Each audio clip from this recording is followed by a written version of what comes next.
Welcome back to the channel, everyone, in this week's comic book recap and review. This week, we're going to take a look at 3 different books, all involving one of Wonder Woman's most dangerous foes, Dr. Psycho. That's right, the 3-foot-tall menace that has been vexing our Amazonian princess since 1943. But, I warn you, this one's going to get a little weird, so let's get into it. Created by William Moulton Marston and Harry G. Peter, Dr. Psycho, whose real name is Edgar Sisko, was first introduced to readers in Wonder Woman Vol.1, issue number 5 in 1943. This villain, at the time, was defined by his extreme misogynistic point of view of the world, and done so purposefully because in 1943, women's rights were a hot-button topic, especially since during that time, the majority of women in the US, Britain, France, and Russia were pitching in for the war effort against Hitler's Nazi Germany. Women were working in factories, manufacturing munitions, vehicles, serving on the front lines in medical units, and even in counterintelligence capacities. Dr. Psycho was a response to the criticisms that were bubbling up because of this radical change in societal roles.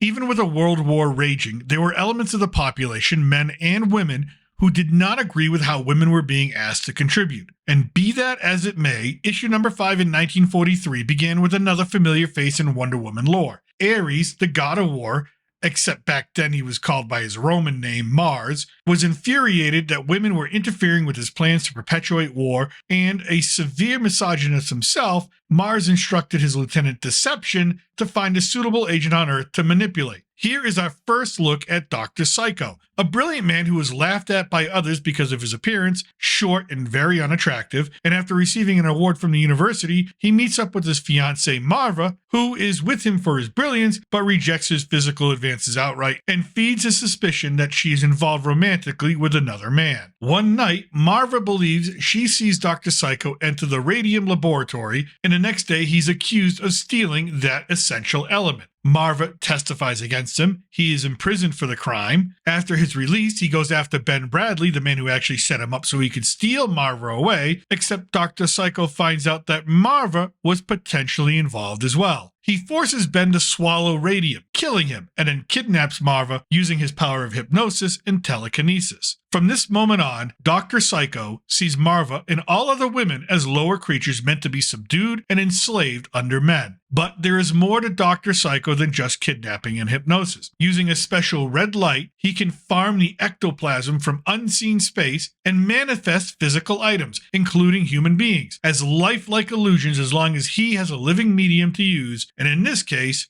Marva. Dr. Psycho can project himself as any figure in history, including ones that are still alive, such as the current heavyweight boxing champion, or even Mussolini. And with that power, he goes on the lecture circuit to spread his message of misogyny. Meanwhile, Steve Trevor and Diana Prince see the advertisement for one of Dr. Psycho's lectures. It says that George Washington himself will be speaking to the crowd. Intrigued, the two attend, and sure enough, Dr. Psycho is able to manifest himself as the first president of the United States and immediately launches into an anti-feminist message. He states that women will lose the war for the Allies, that they can never be trusted, that they will aid and comfort the enemy because all women are weak. As Diana watches, she finds all of this very suspect and transforms into Wonder Woman. She then discovers Dr. Psycho's methods and frees Marva. But that is where we'll leave this story, because although Dr. Psycho continued to be an anti-feminist thorn in Wonder Woman's side from then on, it is his appearance in Wonder Woman Volume 3, issue number 54 and issue number 55 that give us a sense of who Dr. Psycho is now. And trust me,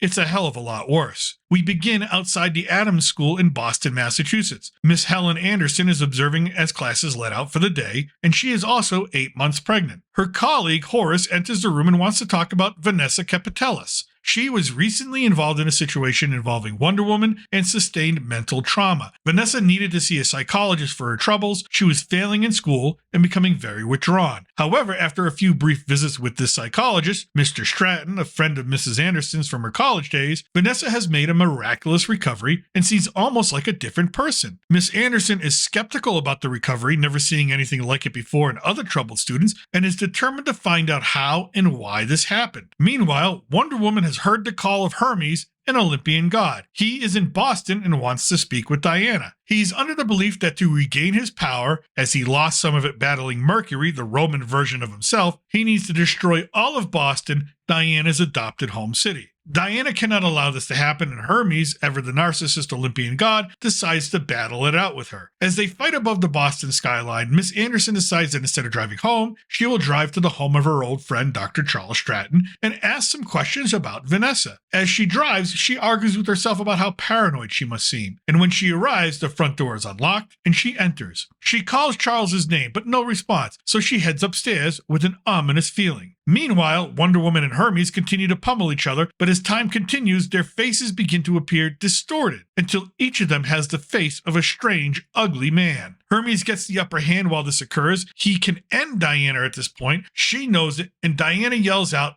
"Finish it." Both Hermes and Diana are not only confused, but seemingly in a dream state, beginning not to believe what they're doing or seeing. And as Diana yells, "Finish it," Miss Anderson hears those same words being shouted from Dr. Stratton's bedroom. She enters and sees a person covered in a blanket, but something else happens. She passes out, and the stranger knows her name. He reveals himself to be Dr. Psycho, and it is obvious that he has been physically and mentally controlling everything from afar. Issue number 55 begins with Hermes and Diana coming to their senses. Diana and Hermes believe that their haunting visions of this ugly, gnomish figure is related to Vanessa, as she too experienced dementia in previous issues. They go to her as she sleeps, they wake her, and against her mother's best wishes, they use the lasso of truth to backtrack the psychic energy infecting them all. Diana can now see images from the minds of all of Dr. Psycho's proxies: Vanessa, Dr. Stratton, Hermes, herself, like following a wire back to the source of the power. Diana sees where she must go, but in the meantime,